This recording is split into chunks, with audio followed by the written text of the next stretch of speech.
Major outflows across cryptocurrency appear to be targeting one specific coin and token, that is First Digital USD stablecoin. CryptoTalk.fm. My name is Leister. I'm your host, and we're going to talk about briefly what's happening. The First Digital USD stablecoin, largely banked in Binance, although it's on other exchanges, experienced major inflows to the degree of just shy of $11 billion in 24-hour volume overall, $400 billion in volume going to this stablecoin.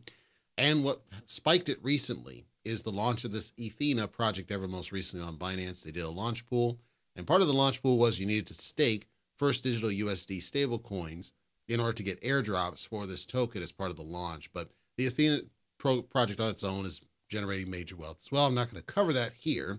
I'll talk about it high brief, but I'm really talking about the money flows and what I see. The Athena project itself refers to itself as an internet bond. And if you don't know what bonds are a form of wealth-generating investment on the stock side, and I don't want to go any further than that for the purpose of this out of cycle. But this internet bond, the way they present it on the site for Athena is that it's going to be, we need to get rid of banks. We don't need banks. We're going to do it with digital money, magic internet money, similar kind of concept. And I have grave concerns about that, but I also had concerns about the First Digital USD because when I saw the numbers, First Digital USD has a $2 billion market cap, just shy of 2.5 billion, I believe. Market cap as I record this, yet the total volume over time is just shy of $400 billion in flow. If I look at USD Tether, for example, USD Tether has a total volume across 30 days. When I say total volume of just shy of $3 trillion, but a market cap of $100 billion. That's a much closer spread from a comfort perspective than a 300 billion 30 days. This is First Digital. 300 billion in 30-day volume. You get a market cap of 2.5 billion in market cap. It's like there's something sketchy to me. I'm nervous when I see numbers like that, and it tells me this seems like it's going to be insolvent at some point because people are just moving it. They're just transacting it, and maybe that's the intent. Maybe that's the plan. It's just to move it and shift it and do all that stuff to mitigate how much is held at any one time. Maybe. Because holding billions is not bad. So maybe it's intentional. I'm saying that the spread is odd. If you're talking 300 billion in 30-day volume, but your market cap's just 2.5 billion, that spread is too wide for my comfort compared to a 3 trillion. And then 100 billion seems a little bit closer, but I could be just off and it's intentional and it's planned and it's fine and it's normal. So don't take it as a campaigned against them. For me personally, as a trader, I'm nervous to see those numbers for First Digital. Now, again, clearly the volume numbers ever most recently are because of this whole launch pool and people are only getting it because they want to stake it because that's part of the thing is you stake it.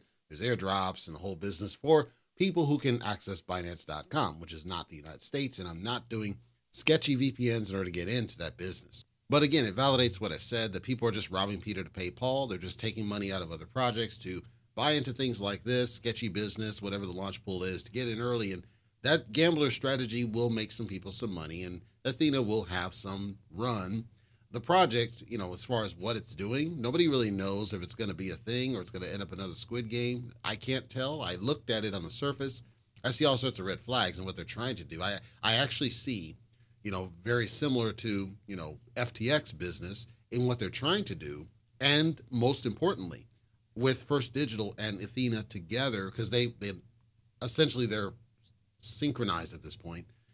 With those two together, it's very similar to the UST and Luna situation. Although it's not the same ecosystem, it's the same concept of, is it possible that one causes the depeg of a stable coin, this being First Digital USD, and then Athena starts crapping out because they're pairing it, apparently, purposefully, to First Digital USD. I can't say that is what's happening. I'm saying that I question why they would not have included other stable coins like USDC, USDT, even DAI, just to spread it around and make sure it's diverse so that you're not putting all your eggs in one basket such that if one fails, it craps the whole project and harms investors. So I can't say, and because some people aren't going to listen to this, but I can't say specifically what's happening. I'm calling out the risks I see in this kind of parallel strategy of what they're doing, where it's too much money flowing in one direction. And these two being so bonded and not having enough diversity of the stable coin pools raises some concerns. Now, maybe later they do it, but I think you should do it up front.